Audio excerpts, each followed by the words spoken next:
tahapan akulturasi ada beberapa, mencakup beberapa tahap. Ya.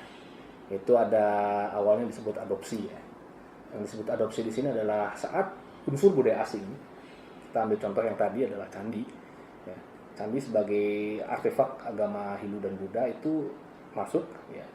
Maka dia diterima karena memang fungsinya sebagai tempat peribadatan. Ya. Dan dia diterima sebagai bagian dari masyarakat. Kemudian ada kebutuhan untuk membangun tentunya ya, membangun candi-candi di tempat-tempat lain. Tentunya dia akan meniru dari model yang sudah ada ya, yaitu model-model yang ada di India. Makanya sebenarnya bentuk-bentuk ini terjadi peninggalannya ada di Jawa Tengah ya. Bentuk-bentuk candi di sana cenderung lebih gempal-gempal seperti Pelausan Lor, Kalasan, bentuk pawon itu gempal-gempal dan lebih menyerupai dengan di India sana ya. Tapi berikutnya beberapa waktu kemudian pusat kekuasaan bertukar ya. Jadi awalnya ada di Jawa Tengah sekitar Merapi, kemudian ganti ke Jawa Timur. Nah, di sana mulai ada penyaringan dan penyesuaian dengan budaya setempat. Jadi ada usaha-usaha untuk memberikan warna lokal yang mencoba membedakan diri dengan yang versi India. Dalam hal ini terjadi pada candi. Candi juga mau dicoba dibentuk, dibedakan dengan yang mirip India tadi. Nah ini yang disebut dengan kompromi dan integrasi. Ya. Yang berkompromi di sini tentunya adalah yang sisi Indianya. Dia berkompromi tanda kutip mengalah seperti itu. Dan di sini memberi jalan bagi yang versi lokalnya. Jadi ada warna lokal yang dimaksud. Dan hasilnya adalah candi-candi yang di Jawa Timur yang umumnya mengacu pada Kadiri, Singosari, dan Majapahit. Ya. Nah, bentuk-bentuk yang lebih ramping ya, lebih memanjang tinggi, berbeda dengan yang di Jawa Tengah yang lebih gempal. Nah, sebagai contoh mungkin gerbang candi di ini ya di Trowulan yang Bajang Ratu ya, yang sangat memanjang tinggi itu sangat berbeda dan kita tidak akan mendapati itu di India. Nah, di sini jadi ada warna lokal yang muncul. Nah, ini yang hasil ini yang disebutnya dominasi. Jadinya lebih kelihatan Jawanya ketimbang Hindunya untuk kasus candi di Majapahit ini.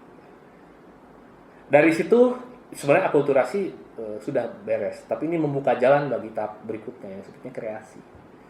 Nah, ini yang menarik karena kreasi ini kadang tidak terduga juga ya. Sebagai contoh adanya tempat peribadatan agama Hindu di Bali yang namanya pura. Ternyata pura itu adalah perkembangan lebih jauh lagi dari bentuk candi. Ya.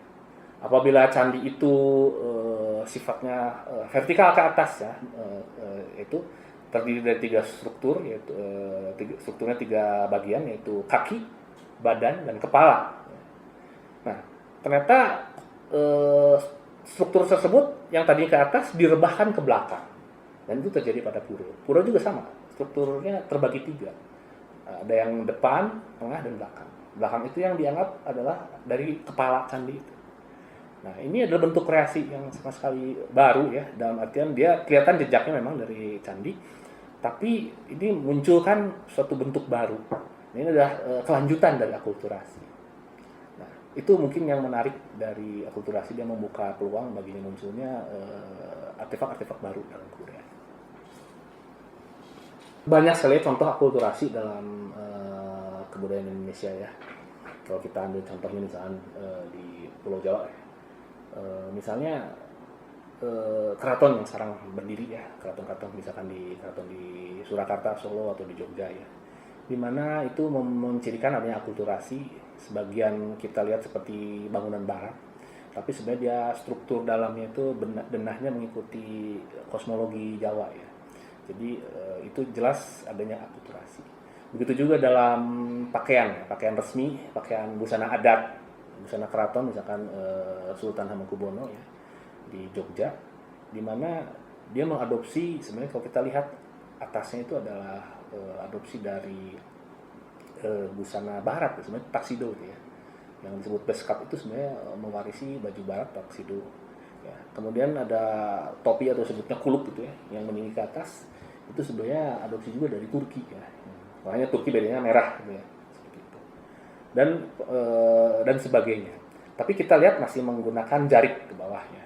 Dan juga secara keseluruhan tidak lagi dipandang bahwa ini dari Eropa atau dari Turki ya, tapi semua dianggap itu adalah busana baju kebesaran Raja Jawa. Nah, itu membuktikan bahwa semua sudah diterima sebagai bagian dari budaya sendiri dan bahkan diberikan warna yang tidak ada. Seperti tadi kuluk itu tidak lagi merah seperti Turki yang merah polos, tapi ada beberapa sulaman emasnya yang hitam ya. Kemudian juga beskapnya juga ada hiasan-hiasan yang memang khas dari Pulau Jawa. Oke, satu lagi yang mungkin contoh akulturasi yang mungkin sering kita tidak menduga ya. Makanan, kuliner. Bagi Anda yang senang bersantap, makan-makan, nah, ini luar biasa ya, karena ternyata kuliner-kuliner juga adalah contoh atau produk dari proses akulturasi. Anda siapa yang tak kenal bakmi, ya, bakso, tahu dan sebagainya, siomay, bakwan, ya, cuanki dan sebagainya. Dan ternyata kita tahu betul bahwa bakso, tahu, ya, itu kan semua adalah dari budaya Tionghoa, ya, dari negeri Tiongkok sana, yang dibawa ke sini oleh para imigran orang Tionghoa sini, ya, dan kemudian memperkenalkan makanan-makanan tersebut. Banyak lagi, ada bacang, ya, ada mochi, ya, dan sebagainya. Tapi yang menarik adalah saat di sini dia mengalami akulturasi tadi. Ya, ada warna-warna lokal yang tidak didapati di negeri aslinya. Untuk kasus tahu misalnya, tahu kan di sana disebutnya tofu ya. Muncul yang namanya tahu Sumedang, ada tahu pong ya. Yang coba jenis tahu Sumedang tuh yang keras di luar, empuk di dalam ya, di ini dengan keranjang namanya bongsang itu. Coba Anda cek ke Beijing gitu ya, Anda cek ke mana daerah Kaifeng sana, daerah Ningxia atau Tianjin atau apalah ya namanya, Anda cek ada nggak tahu Sumedang seperti itu? Nggak ada. Kalau Anda ternyata bisa dapat di sana, ya silahkan bawa oleh-olehnya ke sini ya. Oke. Yang lainnya ada bakmi Jawa, udah itu kan udah dari namanya ya. Ini bakmi tapi diolah dengan rasa Jawa, dengan bumbu-bumbu dengan bahan-bahan yang diolah. Nah, ini membuktikan bahwa kuliner banyak yang memang betul hasil akulturasi ya, dan sudah menemukan bentuknya yang khas yang tidak akan didapati di negeri aslinya.